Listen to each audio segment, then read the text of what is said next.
Salon secret professional bridal base आज हम दो प्रोडक्ट्स के साथ बनाएंगे। दोनों बहुत फेमस है, दोनों ही आजकल पाकिस्तानी सलोन्स में यूज़ हो रहे हैं प्रोफेशनली बेस बनाने के लिए। कीवी पेंट स्टिक हमेशा से सलोन में यूज़ होती आ रही है ब्राइडल बेस बनाने के लिए, पार्टी बेस बनाने के लिए प्रोफेशनली।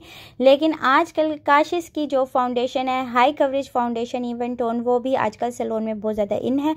आज हम इन दोनों को टेस्ट करेंगे कि दोनों में से किसकी बेस बहुत अच्छी बनती है।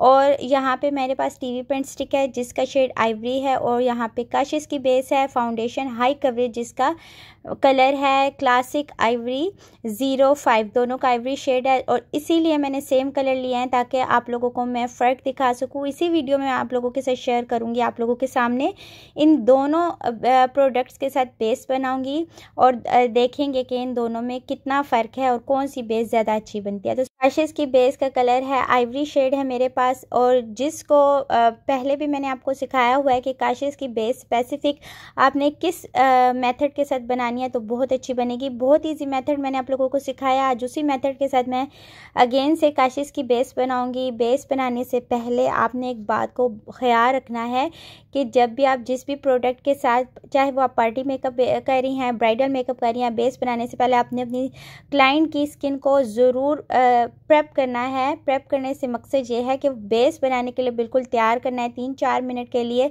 उसकी क्लींजिंग कर लें तो बेस्टेस्ट है और बेस बड़ी स्मूथली अप्लाई होगी। और उसके बाद आपने प्राइमर ज़रूर अप्लाई करना है। अगर आप ऐसा नहीं करेंगी, स्किन ही अगर बेस एप्लीकेशन के लिए प्रिपेयर नहीं होगी तो हमेशा जब भी आप बेस अप्लाई करेंगी वो क्रैक हो जाएगी। स्किन अगर ड्राई हुई तो बेस फटने लग जाएगी। इसलिए अगर आप क्लींजिंग कर लेंगी तो स्किन बहुत ज़्यादा स्मूथ साफ़ सुथरी हो जाएगी।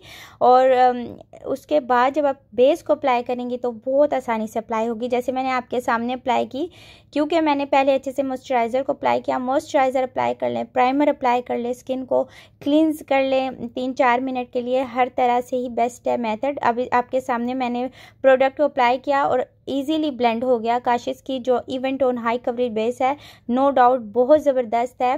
थोड़ी सी कॉस्टली पड़ती है, लेकिन इसके बाद आपको ना कंसीलर की ज़रूरत पड़ती है ना कलर करेक्टर की ज़रूरत पड़ती है, क्योंकि ये फुली हाई कवरेज बेस है जो कि आपको पार्टी मेकअप या ब्राइडल बेस का एक फुल टच देती है। और बहुत एफर्टलेसली आप इसको तैयार कर सकती हैं, अप्लाई कर सकती हैं, क्योंकि बहुत ईजीली ब्लेंड हो जाती है और बहुत जल्दी से हो जाती है। क्योंकि इसके को ना कंसीलर अप्लाई करना पड़ता है ना कलर करेक्शन करनी पड़ती है। जस्ट आपको स्किन को प्रिपेयर कर एक बेस को अप्लाई करना है और आपकी फुल कवरेज बेस तैयार हो जाती है। और उसके बाद बेस को सेट कर देना है किसी भी लूज पाउडर के साथ। आपके सामने मैंने बेस को तैयार किया, आपके सामने ही मैंने काशिश की बेस को अप्लाई कर लिया है एक हैंड के ऊपर। अब आप खुद फ़र्क देख ले, कोई भी फिल्टर नहीं है, कुछ भी नहीं है, सिंपल कैमरे से बनाया हुआ है ये वीडियो। और सनलाइट पड़ी है या डे की रोशनी है, आपके सामने मैंने आपको बेस बनाकर दिखाई विदाउट एनी फ़िल्टर। आप खुद इसका टेक्सचर देखो, मेरे हाथ के टेक्सचर को इसने बहुत अच्छे से कवर किया, हाथ के शेड को कवर किया बहुत अच्छे से। अगर आप आपके पास कोई क्लाइंट आती है और उसका जो फेस का टेक्सचर है या बहुत ज़्यादा पिंपल हैं या डार्क सर्कल्स है, वो बहुत अच्छे से कवर करेगी। इसीलिए इसका नाम है even tone high coverage foundation. ठीक है, अब तो होगी काशिश की बेस हमने अप्लाई कर ली। अब मैं क्रायलॉन का टीवी पेंट स्टिक का आइवरी शेड अप्लाई कर रही हूँ सेकंड हैंड पे। अब मैं आपको अप्लाई करके दिखा रही हूँ, वही मेथड है, उसी तरह स्किन को प्रेप करना है। 2-3 मिनट के लिए क्लींजिंग कर ले तो बहुत बेस्ट है। उसके बाद आपने प्राइमर अप्लाई करना है, मॉइस्चराइज़र अप्लाई करना है ताकि स्किन अच्छे से प्रेप हो जाए। अगर स्किन ऑयली है तो इसका मतलब ये नहीं कि आप मॉइस्चराइज़र अप्लाई ना करो या प्राइमर अप्लाई ना करो। आपको हर हाल में इन एनी केस आपको स्किन को प्रेप करना है, चाहे वो ऑयली है, ड्राई है या कॉम्बिनेशन स्किन है। अब यहाँ पे मैंने स्किन को प्रेप किया, मॉइस्चराइज़र अप्लाई किया। इसके बाद मैं यहाँ पे मॉइस्चराइज़र अप्लाई करने का मकसद ये है कि अगर हर किसी के पास प्राइमर नहीं है, अगर आप अपने लिए यूज़ कर रही हैं, आपके पास घर पर प्राइमर नहीं है तो आप मॉइस्चराइज़र अप्लाई कर लो। कोई हार्ड एंड फास्ट रूल नहीं है, लेकिन अप्लाई ज़रूर करना है। इसके बाद मैंने टीवी पेंट स्टिक को अप्लाई कर रही हूँ, आइवरी इसका भी शेड है और आपके सामने मैंने अप्लाई किया है।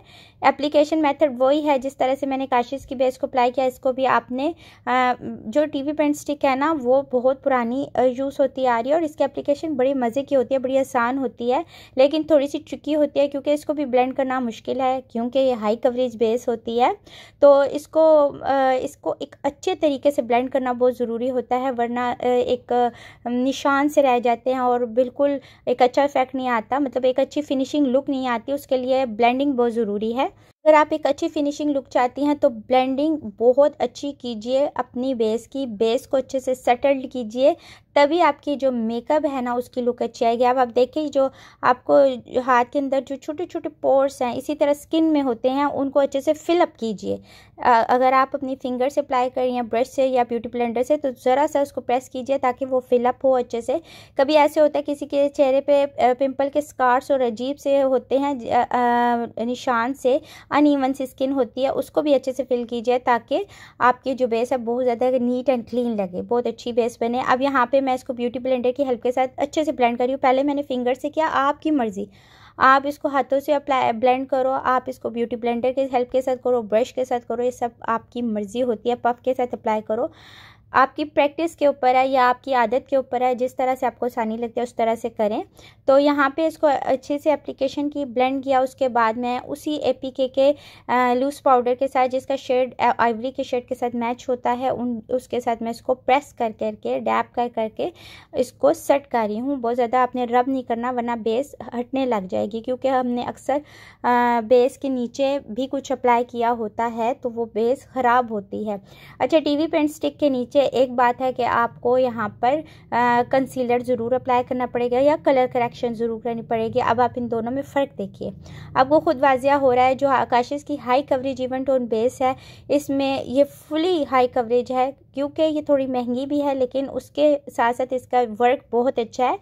इसके नीचे मैंने कोई कलर करेक्शन की यूज़ नहीं किया है, जबकि आपको टीवी पेंट स्टिक के नीचे ज़रूर करनी पड़ेगी। इसके साथ आपको कंसीलर का यूज़ करना पड़ेगा वरना फुल कवरेज बेस नहीं बनेगी। और वैसे भी मैंने बहुत सारी कस्टमाइज बेस सिखाई हुई हैं, मेरे चैनल के ऊपर बहुत सारे बेस के मेथड हैं जो कि अफोर्डेबल भी मैंने आप लोगों को बताए हुए हैं, अफोर्डेबल प्रोडक्ट्स के साथ, बहुत आसान तरीकों के साथ, आप वो भी चेक कीजिए। और अब आपके सामने है रिजल्ट्स, मैंने आपको इन दोनों में फ़र्क बता दिया है। दोनों ही नो डाउट बहुत अच्छी बेस है, दोनों ही बहुत अच्छी हैं, अपनी तरफ से प्रोफेशनल है। इसके साथ प्रोफेशनली आप काम कर सकती हैं, अच्छी बेस बना सकती हैं ब्राइडल की, लेकिन लॉन्ग लास्टिंग भी है, वाटर प्रूफ भी है। और अगर आप अपने सैलून में काम कर रही हैं तो आप दोनों को ही अपने सैलून में इस्तेमाल कर सकती हैं, लेकिन टीवी पेंट स्टिक के साथ आपको कंसीलर की भी नीड होगी और आपको कलर करेक्शन भी करनी होगी, जबकि काशिश की इवन टोन जो बेस है वो फुल कवरेज है। तो अब आपका फैसला है, आपने मुझे कमेंट्स में बताना है कि आपको कौन सी बेस पर्सनली अच्छी लगी है। तो मुझे अपनी दुआओं में याद रखिएगा, अपना ख्याल रखिएगा। अल्लाह हाफिज़।